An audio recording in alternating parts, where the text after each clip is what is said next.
नमस्कार साथियों, मैं आपका मित्र विनय तिवारी और आज हमारे स्टूडियो में हमारे साथ मौजूद हैं वार्ड नंबर 15 ललितपुर गांधीनगर से श्री मनमोहन चौबे जी। मनमोहन चौबे जी, आपका हमारे स्टूडियो में बहुत बहुत स्वागत है। और आज हम आपसे चर्चा करेंगे कि एक बार आप पुनः चर्चाओं में हैं। जनपद में आप पहले से भी एक भ्रष्टाचार के खिलाफ लगातार जंग लड़ रहे हैं और कई बार आप सुर्खियों में रहे हैं और लगातार आपके बारे में लोग अच्छा भी लिखते हैं, कुछ ऐसे भी मतलब बातचीत करते हैं कि क्या इनसे बेहतर हो सकता है। इस विषय में हम आपसे चर्चा करेंगे आज। क्या कहेंगे सर आप? अभी आपके ऊपर आरोप प्रत्यारोप लगाए जा रहे हैं। पहले तो मेरी तरफ से आप सभी के लिए नमस्कार और सुनने और देखने वाले सभी सज्जनों के लिए नमस्कार। मैं मनमोहन चौबे एडवोकेट पार्षद नगर पालिका परिषद से हूँ। चूँकि मैं एक मध्यम परिवार से आता हूँ और लोगों को गलतफहमी है कि शायद मैं यहाँ जो चौबे खानदान जागीरदार लोग हैं उनके खानदान से हूँ, तो उनकी पहले तो गलतफहमी मैं दूर कर दूं कि मैं एक छोटे से परिवार से, छोटे से गांव से, पाली से के पास निवास करता हूँ। पड़ना गांव है, उसका निवासी हूँ। चूँकि मेरे पैतृक गाँव में भी हम लोग मध्यम परिवार से रहे हैं और राजनीति हमारा पेशा नहीं है, ना मेरे परिवार में किसी ने की है। हम तो गरीबी क्या होती है बहुत नज़दीक से देखी है। चूँकि पिछले 25 साल से मेरे पिताजी के पास पत्थर की माइन से थी और वहाँ पे हम लोग पत्थर का काम करते थे। वहाँ से यहाँ तक का सफ़र मैंने तय किया है। अब चूँकि अभी विगत 2 साल से मैं ललितपुर में नगर पालिका परिषद में पार्षद के पद पर चुना गया था, तो जनसेवाओं के लिए हम संघर्ष करते हुए नजर आ रहे हैं। गरीब लोगों की गरीबी मैंने देखी है नज़दीक से। कोई गरीब अगर हमारे पास मदद मांगने आता है तो मेरी कोशिश ये होती है कि उसके हर संभव मदद की जाए। अभी ये प्रकरण कल का है। मेरे बगल में एक शुक्ला जी रहते हैं, गरीब मध्यम परिवार से हैं। बेचारे की पत्नी उनकी अस्वस्थ है और चूँकि उनका भोपाल में एम्स में उन्होंने इलाज वगैरह कराया, जितना उनके पास पैसा था लगभग वो लगा चुकी। पत्नी की हालत अभी भी स्थिर नहीं है और चूँकि वो बहुत ही हमारे पास रोए गड़गड़ाए कि हमें कोई सरकारी मदद दिला दो। क्योंकि हम छोटे से पद पे तो सरकारी मदद तो दिलाने में सक्षम नहीं थे। मैंने पूछा क्या कर सकता हूँ, तो कल भाई साहब आयुष्मान कार्ड से थोड़ी सी मदद मिल जाएगी, वो बनवा दो। तो हमने कहा कैसे बनेगा, तो उन्होंने मुझे बताया कि ये 6 यूनिट होते हैं तो बन जाता। तो हमने तुम्हारे परिवार में 6 यूनिट कर रहे हैं, तो मैंने कहा चलो मैं अंत्योदय कार्ड की मैं जुड़वा देता हूँ। पहले तो 6 यूनिट की बात हुई तो मैंने जुड़वा दिए। जाके डीएसओ जिला पूर्ति अधिकारी महोदय से निवेदन किया अपनी मध्यम परिवार से, गरीब परिवार से, साहब इनका अगर जी राशन में 2 यूनिट जुड़ जाए हैं पॉजिटिव तो जोड़ दीजिए। उन्होंने भी जोड़ दिया, हमारे कहने से कह लो या मानवता के नाते कह लो, जोड़ दिया। वो राशन कार्ड बनवाने, आयुष्मान कार्ड बनवाने वहाँ पहुंचे सीएम ऑफिस, तो वहाँ उन्हें जानकारी मिली कि 6 सदस्य पे भी उनका आयुष्मान कार्ड नहीं बन सकता, उसके लिए कोई अंत्योदय कार्ड की जरूरत पड़ती है। तो हमने कहा ये कैसे बनेगा, कल ये गरीबी रेखा वालों के लिए बनता। मैंने फिर इस संदर्भ में जिला पूर्ति अधिकारी महोदय से फिर बात की। हमने कहा साहब ये तो 6 यूनिट से नहीं बनाए, एक गरीब परिवार से हैं और इन्हें आयुष्मान कार्ड यदि जारी हो जाए तो। उन्होंने कहा आयुष्मान कार्ड तो ऐसे जारी नहीं होते हैं, किसी का कटेगा तब इन्हें मिल सकता, आप बताएं कैसे बनेगा। तो मैंने कहा साहब अपात्र लोग बहुत से हैं, किसी की जांच करके देख लो आप, और अपात्र तो काट के इनका बना दो, इनको लाभ मिल जाएगा। तो कल नहीं ये आप ही को करना पड़ेगा। तो मैंने संघर्ष करके जैसे तैसे एक अपात्र व्यक्ति को ढूंढा, उसका आयुष्मान कार्ड मैंने कटवाने के लिए इनसे कहा। मैंने सुनील जी को व्हाट्सएप पे भी भेजा कि जांच कर लीजिए, महिला 2 साल पहले शायद मृतक हो चुकी है, आयुष्मान कार्ड अभी भी इसका चल रहा है, वो अंत्योदय कार्ड अभी भी इसका चल रहा है और कोटेदार इसका लाभ ले रहा है, इसको ब्लॉक करके इसको दे दीजिए, इसका आयुष्मान कार्ड भी बन जाएगा, इसकी पत्नी का इलाज हो जाएगा। इतनी सी मेरी गलती है। उस संदर्भ में कल गलती से 5 तारीख को मैं वहां पहुंच गया, क्योंकि मुझे संज्ञान में था कि इन्होंने अभी कार्ड नहीं बनाया। उस विषय पे थोड़ी चर्चा हुई और सुनील से तो मेरी कोई बात ही नहीं हुई। वहाँ पे उनके चैम्बर में उमेश कुमार मिश्रा जी जो जिला पूर्ति अधिकारी, उनसे मेरी चर्चा हुई, तो उन्होंने कुछ ऐसे शब्दों का प्रयोग किया जो आपके सामने नहीं कह सकते। तो मैंने उनसे निवेदन किया साहब आप अधिकारी है, इस तरीके की बात करेंगे तो कैसे संभव होगा। मैं तो जनप्रतिनिधि हूँ, जब आप हमसे इस तरीके से बात कर रहे हैं तो ये बेचारे लाइन में खड़े इन लोगों से आप कैसे बात करते हो। इस बात का वो इतना बुरा मान गए कि अपने हाथ आँख हो गए और अपशब्दों का प्रयोग करते रहे। मेरे साथ मेरे एक साथी जनसेवी है करणपाल जी, जो पाल समाज के जिलाध्यक्ष है, ललितपुर में रहते हैं, और भी 2-4 लोग खड़े थे। उन्होंने इस घटनाक्रम को देखा तो वो भी हतप्रभ हो गए कि ये क्या है, अधिकारी किस भाषा में बात कर रहा है। तो वो हमारे साथी बोले करणपाल जी के पार्षद जी आप जाइए, साहब की भाषा शैली ठीक नहीं है, आपका विवाद बन जाए। तो हम वहां से उठ के चले आए। इतनी सी घटना है। उसके बाद सुबह मुझे मालूम चला कि इन्होंने जिलाधिकारी महोदय को जो भी संज्ञान में दिया हो मामला के पार्षद ने क्या, और जिलाधिकारी महोदय ने अब बिना जांच के रिपोर्ट दर्ज करा दी। ये कुल मिला के घटनाक्रम, इसके आगे कोई घटनाक्रम है ही नहीं। अगर उन्हें लगता है कि चौबे जी ने गलती की है, सुनील से बदतमीजी की है, तो पुलिस की जांच में तो थोड़ा टाइम लगेगा। जी तो मन मंदिर सरकार है जिन्हें अपन कलयुग का भगवान मानते हैं, मैं वहां पहुंच रहा हूँ, सुनील जी के अभी बच्चे हैं वो भी आ जाए वहां पे, कसम करके कहते हैं कि अगर मैं एक शब्द उनसे गलत बोला हूं तो मैं जेल जाने के लिए तत्काल तैयार हूँ। जांच की कोई जरूरत ही नहीं है इसमें, सारे लोग अपने बच्चों को कमाते, बच्चों से बढ़ के कुछ नहीं होता है। अगर मैं अपशब्द बोला होगा तो मैं अब तुरंत जेल चला जाऊंगा। वो एक बार कसम खा के तो कहते तुम मंदिर पे, दूध का दूध पानी का पानी हो जाएगा। हम तैयार है बिल्कुल हर जांच के लिए। सर, इसके पहले भी आप पर कई आरोप लगे हैं, झूठे प्रार्थना पत्र भी दिए गए हैं, इस पर क्या कहेंगे आप? चूंकि अब ये तो जग जाहिर है, किसी से छुपा नहीं है, जी 2 साल से हम नगर पालिका में भ्रष्टाचार की लड़ाई लड़ रहे हैं। जी जी 200 प्रार्थना पत्र सम्माननीय जिलाधिकारी महोदय अक्षय त्रिपाठी जी को ही मैंने अपने हाथों से दिए हैं, जिनमें कई किसी में जांच प्रस्तावित है, किसी में जांच हो चुकी है, लेकिन अभी तक किसी में FIR के इन्होंने आदेश नहीं किए है। ये पहला प्रकरण है कि एक भ्रष्ट कर्मचारी इनके पास आया, निवेदन किया और बगैर जांच के आदेश कर दिया रिपोर्ट दर्ज करने का। हम तो खुद हतोत्साह है कि जिलाधिकारी महोदय को हो क्या गया है। मैं 2 साल से बराबर इनके संपर्क में हूँ, भ्रष्टाचार की लड़ाई के लिए इनसे संपर्क में हूँ कि साहब ये भ्रष्टाचार है, इसमें मेरी मदद करो। तो अभी तक इन्होंने किसी में आदेश नहीं किया कि भ्रष्टाचार के खिलाफ कोई FIR दर्ज हो। अभी हम नगर पालिका में मेरे पे एक फर्जी मुकदमा लदवाई दिया गया था कि हरिजन उत्पीड़न का, उसमें भी जांच हुई, उसमें हम बरी हुए। अभी ये बर्नी कॉलेज पे एक अवैध बाउंड्री वाल का निर्माण कराया गया था, उसको भी हम लोगों ने संघर्ष रहे, उसको हटवाया। एक सुपर बाजार में दुकान का भी निर्माण हो गया था गैलरी में, उसको भी हम लोगों ने हटवाया पूरे जिले के संज्ञान में। अभी कुछ दिन पहले कुछ महीने पहले वो क्या कहते हैं उसमें भूमि संरक्षण विभाग में घोटाला था, उसमें भी हम लोग बैठे, उसकी जांच की तह तक पहुंचे, उसमें सारे अधिकारी दोषी पाए गए, लेकिन उस पर भी अभी तक कोई कार्रवाई नहीं हुई। सिर्फ इसी कांड में क्यों इतनी जल्दबाजी दिखाई अक्षय त्रिपाठी जी ने, मैं नहीं समझ सकता हूँ। ये तो आप पत्रकार महोदय चौथा स्तंभ में आप लोग इसकी तह तक जाए कि इसका कारण क्या है कि इतनी जल्दी फल्ली में जिलाधिकारी महोदय को आदेश करना पड़ा कि मेरे खिलाफ मुकदमा लिखा जाए। आगे भी, अभी तो आपकी शुरुआत है, इस पार्षद के लिए आपने 1-2 साल हो गए हैं जी आगे भी बहुत लंबा संघर्ष है। अगर ऐसी ऐसी समस्याएं आपके सामने आएंगी तो क्या क्या करेंगे आप ऐसी स्थिति में? अपने पैर पीछे कर लेंगे कि आगे को बढ़ते जाएंगे? नहीं, आपको बता दें, पैर पीछे करने का तो सवाल ही नहीं उठता है। जी चूंकि सच्चाई की लड़ाई में कठिनाइयां तो आती हैं, जी और कुछ लोगों को गलतफहमी है कि मैं किसी दूसरी पार्टी को बिलोंग करता हूं। जी तो उनको आज मैं बता देना चाहता हूं कि मैं भाजपा का एक छोटा सा कार्यकर्ता हूं, 35 साल से जुड़ा हुआ हूं। जी भाजपा की नीतियों से प्रभावित आज भी हूं, योगी मोदी से, और उनके आदर्शों पर चलने की कोशिश कर रहा हूं। उनकी जो योजनाएं गरीबों के लिए आ रही हैं उन्हें उन तक पहुंचाने का प्रयास कर रहा हूं। चूंकि पद छोटा है, पावर कम है, इसलिए सिर्फ प्रयास ही कर सकता हूं।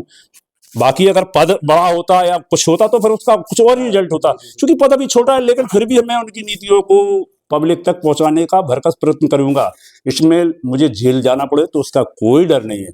ललितपुर की पब्लिक है, सब पढ़ी लिखी, सब जानती है सही क्या है गलत क्या है।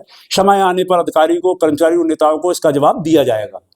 अभी एक सोशल मीडिया पे और समाचार पत्रों में एक हेडिंग चल रही थी कि ललितपुर के गांधी के नाम से आपको संबोधित किया जा रहा है, इस पर क्या कहेंगे?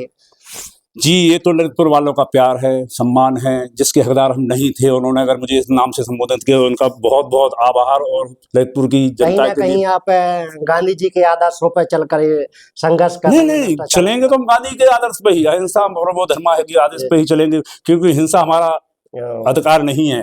जो भी मांगेंगे अहिंसा से मांगेंगे, सत्याग्रह से मांगेंगे, आंदोलन से मांगेंगे, निवेदन करके मांगेंगे। देना नहीं देना श्रीमान जी का काम है, जी बात रखना पब्लिक की हमारा काम है। जनप्रतिनिधि इसीलिए बने कि हम पब्लिक की बात सरकार तक पहुंचाएं, अधिकारियों तक पहुंचाएं, और उसको पहुंचाने में हम पे जो बल पड़ेगा वो करेंगे। इसके लिए किसी भी हद तक हम जा सकते हैं। कोई भी मुकदमा लिखा दे, कोई दिक्कत नहीं। साच के लिए आज नहीं होता है, आज नहीं तो कल पब्लिक को समझ में आएगा, अधिकारी को समझ में आएगा कि सही कौन था गलत कौन था। हम तो अभी भी जिलाधिकारी महोदय से, पुलिस अधीक्षक महोदय से हाथ जोड़ के निवेदन करते हैं कि इस प्रकरण की उच्च स्तरीय जांच किया जाए। हमें लगता है कि जिले में अगर कोई सबसे ज्यादा भ्रष्ट विभाग कोई है तो जिला पूर्ति विभाग ही होना चाहिए। सुना है कि जो भ्रष्ट जो पूर्ति निरीक्षक है सुनील कुमार, ये सब कोटेदारों से 2900 रुपए, किसी से 2000 रुपए महीने उगाता है। और जिले में तो बहुत सी राशन की दुकानें, हमें नहीं लगता कितनी है, ये तो नहीं बता सकते हम एक्चुअल, लेकिन ये सुनने में जरूर आया है कि इसके द्वारा हर दुकान पर जाके 2000 रुपए, 2900 रुपए, 2500 रुपए, जहां जैसी इसकी सेटिंग है ये उगावनी करता है।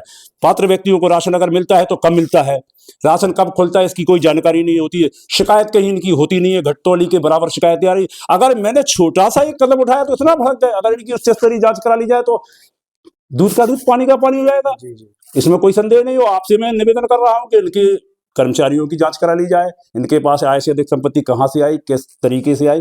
बहुत सी जांचें अब आपके ऑडियो के वीडियो के मार्फत तो अब इतना कहेंगे तो घंटों का बन जाएगा। इसलिए हम आपसे क्षमा चाहते, इतना चाहते हैं कि इसकी उच्च स्तरीय जांच कराई जाए, और अगर हम सही हैं तो हमारा साथ दिया जाए। जी वैसे सोशल मीडिया पे तो अधिकांश लोग आपके पक्ष में बात कर रहे हैं, ऐसी कोई भी हमने प्रतिक्रिया नहीं उस पर देखी है कि आपके विरोध में किसी ने कुछ लिखा हो। जी, मैं सोशल मीडिया के बारे में ज़्यादा तो नहीं जानता, चूँकि मैं जब पढ़ता था जब ये सोशल मीडिया नहीं था। जी। मैं भी सोशल मीडिया ज़्यादा नहीं यूज़ कर पाता हूँ, थोड़ा बहुत कभी सुन लेता हूँ, कभी टाइप थोड़ा हो जाए तो हो जाए। मुझे भी कुछ ऐसी जानकारी मिली है, चूँकि हमारा शहर पहले अशिक्षित था, अब ये शिक्षित हो गया है। हर आदमी जानने लगा है कि हमारे अधिकार क्या है, हमारी लड़ाई कौन लड़ रहा है, कोई अच्छाई सरकार की योजनाओं का लाभ कौन हमें दिलाने का प्रयास कर रहा है और किस कदम में हम आगे बढ़ रहे हैं। तो लोग अच्छाई और शहर की एक जागृति है जो लोगों में आई है, वो अपने अधिकारों को समझ रहे हो, इसलिए वो इससे प्रभावित होकर शायद हमारी मदद करें, तो उनके लिए हम आभार व्यक्त करते हैं। जनपद में ऐसे कई पत्रकार भी हैं, कई समाजसेवी भी हैं जो लगातार भ्रष्टाचार की लड़ाई लड़ रहे हैं और कहीं ना कहीं से उनको दबाने का प्रयास किया जाता है, तो इस पर आप उन लोगों के लिए क्या कहेंगे? कि मैं सभी लोगों से ये निवेदन करूंगा कि सारे लोग करेक्टेड नहीं होते हैं, कुछ लोग होते हैं और वो रीति है सृष्टि की बनी रहती है, लेकिन जो सही लोग हैं उनका साथ दें। अभी पूर्व में कई पत्रकारों पर फर्जी मुकदमे लिखाए प्रशासन द्वारा, जेल भी भेजा गया। हमारे एक साथी पत्रकार है नीतीश, क्या नाम, नीतीश प्यासा जी को बेकार जांच के उसको भी जेल भेज दिया। जब उसकी सिर्फ इतनी गलती सी थी कि उसने अधिकारी के खिलाफ, भ्रष्टाचार के खिलाफ लड़ाई लड़ी थी। ये है, तो हमारा निवेदन है कि जो लोग सही पत्रकार लोग हैं उनका पब्लिक को साथ देना चाहिए और उसमें हम सब साथ हैं उन लोगों के। एक और विषय पर हम आपसे चर्चा करेंगे कि यहाँ ब्लॉक बिरधा में एक सामुदायिक स्वास्थ्य केंद्र है, वहाँ पर नसबंदी के नाम पर लगभग 200 से 400 महिलाओं से अवैध वसूली की गई थी। इसके लिए लगा जिलाधिकारी महोदय से भी प्रार्थना पत्र महिलाओं ने दिए हैं, उस पर जांच भी चल रही है, 2 महीने होने को हैं। इस पर आप क्या कहेंगे? जी, मेरे संज्ञान में ये मामला है, पूर्व में भी मुझे अवगत कराया गया था, उसमें मैंने भी ये वक्तव्य दिया था जिलाधिकारी महोदय से। एक बार मेरी भी चर्चा हुई थी कि भ्रष्टाचार कब खत्म होगा। गरीब लोग हैं, कम पढ़े लिखे लोग हैं गाँव में, अगर उनसे स्वास्थ्य के नाम पे पैसे वसूली की जाएगी और भ्रष्टाचार मचाया जाएगा तो कब तक, क्यों कराया जा रही है सब शहर में, कब रुकेगा ये भ्रष्टाचार? अरे गरीब अनाथ महिलाएं हैं, आश्रित निराश्रित महिलाएं हैं, अगर उनके लिए कोई सरकारी योजनाएं आ रही है तो उनका लाभ दिलाना चाहिए, ना कि उनसे अवैध पैसे की वसूली करना चाहिए। वही जिन लोगों ने अवैध वसूली की है, नशबंदी या किसी के नाम पे भी, स्वास्थ्य के नाम पे खिलवाड़ किया, तो उनके खिलाफ अभी तक जांच क्यों नहीं कराई जा रही? क्या मजबूरी है जिलाधिकारी महोदय की? किसके दबाव में है? क्यों नहीं जांच कर रहे? जांच करके उन गरीब महिलाओं को न्याय दिलाए और शासन को ऐसा संदेश भेजें कि हाँ, आप कुछ जिले में कर रहे हैं भ्रष्टाचारियों के खिलाफ। 2 महीने लगातार हो चुके हैं जांच को, लगातार उस पर तैयारी की जा रही है, जांच बैठी है। इसके बाद उपरांत में लोगों को गुमराह करके स्वास्थ्य विभाग के कर्मचारियों द्वारा और 4-5 प्रार्थना पत्र पत्रकार देवेंद्र कौशिक के खिलाफ दिए गए हैं। इस पर क्या कहेंगे आप? जी, ये संज्ञान में मेरे है कि पत्रकारों का उत्पीड़न नहीं किया जा रहा है। जो पत्रकार भ्रष्टाचार के खिलाफ आवाज बुलंद करना चाहते हैं उनको दबाया जा रहा है, डराया जा रहा है, धमकाया जा रहा है प्रशासनिक तरीके से, जो कि गलत है। अगर पत्रकार ही को ही डरा के धमका के रखेंगे तो तुम्हारे भ्रष्टाचार का खुलासा कैसे होगा? सरकार की योजनाओं को असली जामा कैसे पहनाया जाएगा? सरकार योजनाएं भेज रही गरीबों के लिए कि वो सुखी रहे, क्रियान्वित होने, कुछ लाभ मिले सरकारी। ये लखनऊ से ललितपुर आते आते सब गुम हो जाती है रास्ते में। सरकार की छवि खराब की जा रही होगी, मोदी जी की छवि खराब की जा रही है। इसकी तो इस स्तरीय जांच होना बहुत जरूरी है। मेरा तो पावर नहीं है लखनऊ तक किसी से संपर्क में। अगर मेरी आवाज किसी जनप्रतिनिधि तक या किसी आदमी तक पहुंच रही हो जो मेरी आवाज योगी तक पहुंचा सके या मुझे मिलवाने का कष्ट कर सके, तो उनका हम बहुत बहुत आभार व्यक्त करेंगे कि ये भ्रष्टाचार की शिकायत उनके संज्ञान तक पहुंचाओ कि ललितपुर जिले का जितना प्रतिनिधिमंडल है, जो जनप्रतिनिधि चुने गए हैं, वो भी हमें कहीं ना कहीं इन लोगों का सहयोग करते नजर आ रहे हैं। वो नहीं चाहते हैं कि भ्रष्टाचार यहाँ खत्म हो, योगी जी की नीतियां यहाँ लागू हों, या भ्रष्टाचार खत्म हो, या गरीबों को कुछ लाभ मिल सके शासन की नीति हो। तो हमारा किसी से भी निवेदन है, जो भी इस चैनल के माध्यम से मुझे देख रहे हो या जिनका कहीं भी लखनऊ थोड़ा बहुत भी संपर्क हो, मुझे किसी नेता या मंत्री से मिलवा सकते हो, तो हम आपका बहुत बहुत आभार व्यक्त करते हैं कि मुझे मेरा संपर्क नंबर लेके मुझे उनसे मिलवा दें और मैं रियल स्थिति क्या है जिले की उनसे अवगत कराना चाहता हूँ। बहुत बहुत धन्यवाद, आप हमारे साथ जुड़े और ऐसे ही आप हमारा सहयोग करते रहें, ऐसे स्टूडियो में आते रहें। जी, आपका बहुत बहुत आभार कि हम जैसे छोटे पार्षद के लिए आपने समय निकाला और मुझे इस चैनल के माध्यम से अपनी बात रखने का सौभाग्य प्राप्त हुआ। इसके लिए हम आपके सदा आभारी रहेंगे। जय हिंद, जय भारत। नमस्कार, मैं हूं ललितपुर से प्रदीप कुमार त्रिपाठी, अध्यक्ष प्रेस क्लब ऑफ ललितपुर और अध्यक्ष उत्तर प्रदेश उद्योग व्यापार प्रतिनिधि मंडल ललितपुर। आज मैं ललितपुर के भ्रष्टाचार के मुद्दे पर आपसे बात करना चाहता हूं। उत्तर प्रदेश के मुख्यमंत्री माननीय आदित्यनाथ योगी जी जहां शासन और प्रशासन भ्रष्टाचार मुक्त देने की बात कर रहे हैं, वहीं भ्रष्टाचार के मामले में ललितपुर में अंधेर नगरी मची हुई है। आज हालात यह हैं कि आम आदमी का काम बगैर पैसों के नहीं हो रहा है। छोटे छोटे कामों के लिए लोग कई बार अधिकारियों के और कर्मचारियों के चक्कर लगा रहे हैं। भ्रष्टाचार के खिलाफ आवाज़ उठाना यहाँ सब लोगों का सबसे बड़ा गुनाह बन गया है। अभी हाल ही में ललितपुर नगर के पार्षद मनमोहन चौबे ने एक जिला पूर्ति निरीक्षक के विरुद्ध आवाज़ उठाई और उनके द्वारा राशन के मामले में मांगी जा रही एक व्यक्ति से घूस को जब यह कहा कि हम आपकी शिकायत उच्च अधिकारियों से करेंगे और तुम्हारे विरुद्ध कार्रवाई कराएंगे, तो उन्होंने उनके विरुद्ध झूठा मुकदमा कायम करा दिया। इसी प्रकार यहाँ देवेंद्र कौशिक पत्रकार हैं, उन्होंने ग्रामीण क्षेत्रों के स्वास्थ्य केंद्रों की बदहाली पर तमाम वीडियो बनाकर वहाँ के हालातों को उजागर किया। स्थिति यह है कि वहाँ की पुल पट्टी जब पूरी तरह से खुल गई, स्वास्थ्य केंद्रों पर ताले लटक रहे हैं। अधिकांश स्वास्थ्य केंद्रों से चिकित्सक और कर्मचारी नदारत हैं, तो स्वास्थ्य महकमे के अधिकारियों और कर्मचारियों के द्वारा उनका उत्पीड़न किया जा रहा है, उन्हें धमकाया जा रहा है। जन सुनवाई को यहाँ के अधिकारियों ने मजाक बना दिया है। यदि आप किसी काम की शिकायत करते हैं तो संबंधित अधिकारी उस संबंध में अपने निचले अधिकारी को पत्र लिख देता है या संबंधित अधिकारी को पत्र लिख देता है और ऊपर शासन को रिपोर्ट भेज देता है कि समस्या का समाधान हो गया है। या इससे बड़ा कोई जन सुनवाई के मामले में कोई मजाक नहीं हो सकता है।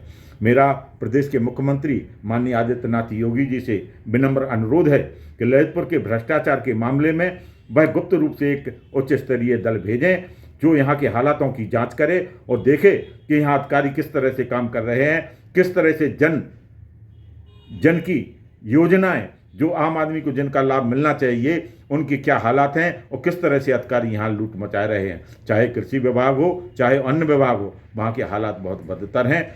मेरी मांग पर मुझे विश्वास है कि योगी जी अवश्य ध्यान देंगे और उनकी जो छवि यहाँ पर खराब हो रही है, वहाँ जब तक भ्रष्टाचार के विरुद्ध अभियान नहीं चलाया जाएगा और अभियान चलाने वालों को जब तक शासन के द्वारा संरक्षण नहीं दिया जाएगा तब तक हालात सुधरने वाले नहीं हैं। जय हिंद, जय भारत।